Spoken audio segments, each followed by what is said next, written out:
بسم الله الرحمن الرحيم. قل الحمد لله وسلام على عباده الذين اصطفى الله خير أما يشركون أليس له اليوم هاهنا حميم أعوذ بالله من الشيطان الرجيم فليس له اليوم هاهنا حميم ولا طعام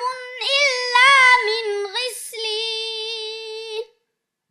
لا يأكله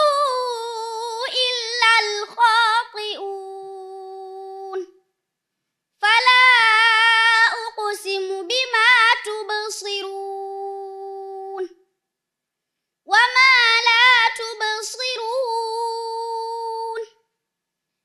إنه لقول رسول كريم وما هو بقول شاعر قليلا ما تؤمنون ولا بقول كاهن قليلا ما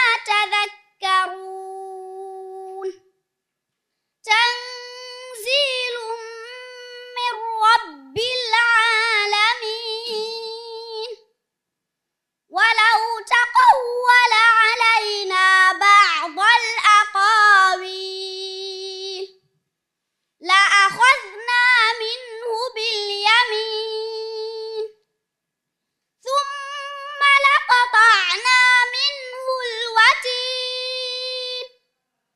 فما منكم من أحد عنه حاجزين وإنه لتذكرة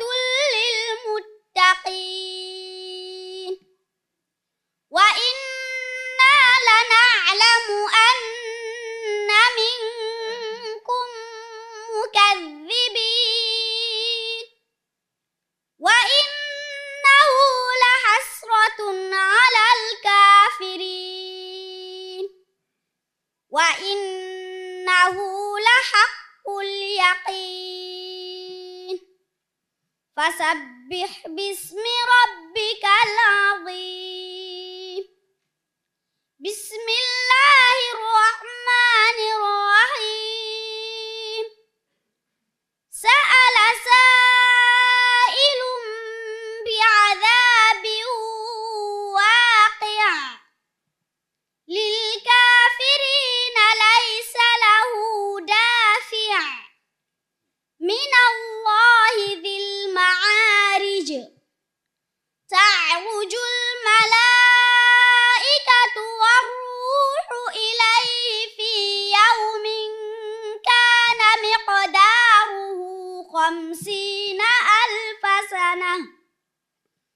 فاصبر صبرا جميلا إنهم يرونه بعيدا ونراه قريبا يوم تكون السماء كالمهل وتكون الجبال كالعهن ولا يسأل حميم حميما حسبك وبارك صدق الله العظيم الحمد لله وسلام على عباده الذين اصطفى الله خير أما يشركون